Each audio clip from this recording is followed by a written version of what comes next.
hasil pembacaan berita acara tadi itu dari hasil pencocokan dari teman-teman partai. Yang berikut masukan dan tanggapan yang terhadap hasil rekaman.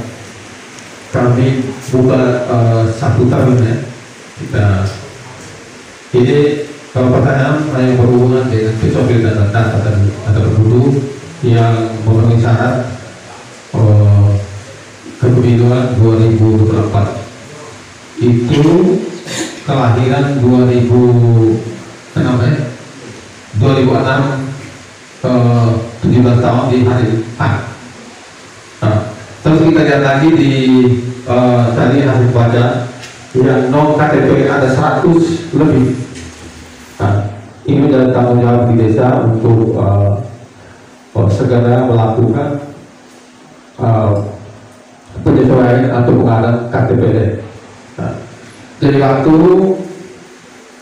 kami kasih untuk forum menanggapi hasil berita acara dan rekaman itu untuk 1 tahun ya. Kalau minta lagi dan sebentar kita buka terlebih dulu. Ini pertama saya akan kasih 3 dulu waktu kami pesan. Bapak Yosef, silakan. Baik, terima kasih atas waktu dan kesempatan yang diberikan kepada saya. Berdasarkan laporan dari PPS bahwa dari hasil dari data pemutahiran data bahwa yang non KTP ada 100 lebih ya. 100 lebih itu berdasarkan hasil pemilihan kemarin 2019 bahwa itu menjadi problematika. Jangan sampai masyarakat yang memberi hak suara hanya karena dengan kendala, maka itu menjadi pertimbangan bersama kita di pemerintah desa, sehingga mereka punya hak untuk memilih suara. Mungkin dari hasil dari kemarin 2009 itu ada 2.525 yang wajib pilih. Dilihat dari DPT. Ini dari 635 itu DPT atau termasuk seluruh DPTB, DPTK. Lalu pemilihan baru dan pemilihan khusus. Nah, itu coba kita lebih teliti lagi. Jangan sampai kita pada saat melakukan pencoblosan atau pemilihan itu menjadi masalah bagi kita. Itu dari PPS-nya, di KPPS-nya, dan juga itu juga termasuk bagian Panwas menjadi tim monitoring di lapangan. Itu menjadi sebuah pertanggungjawaban kita secara bersama.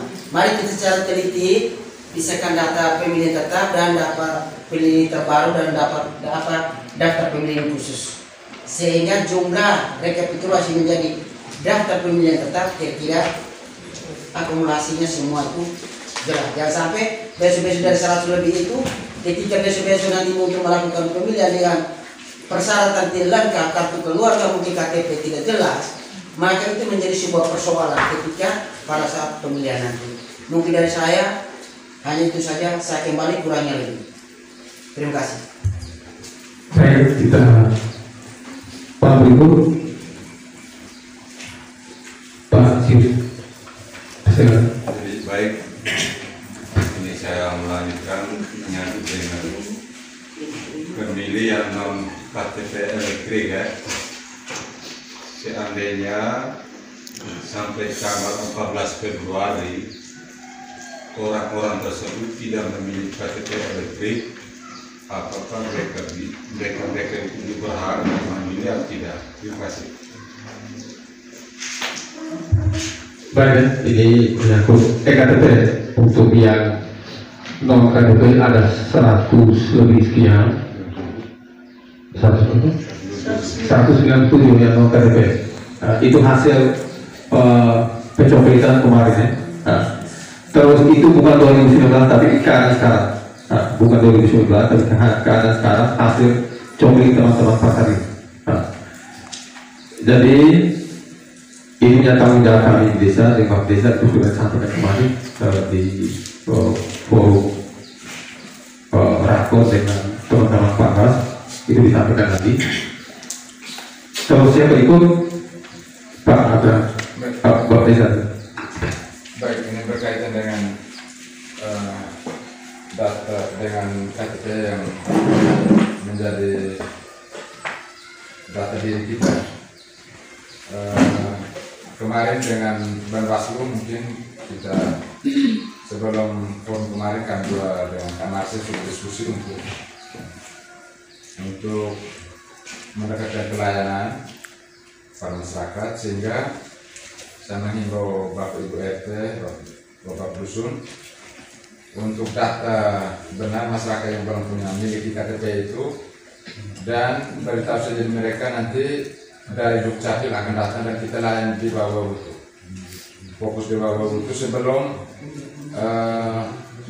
saya mungkin hari Senin saya turun ke bawah Dukcapil untuk konfirmasi dengan pihak Dukcapil supaya kita mendapat data yang jelas untuk pelayanan KTP, kartu keluarga, perubahan itu, kemudian akte kematian, supaya mereka yang sudah meninggal tidak perlu kita masukkan di data pemilih.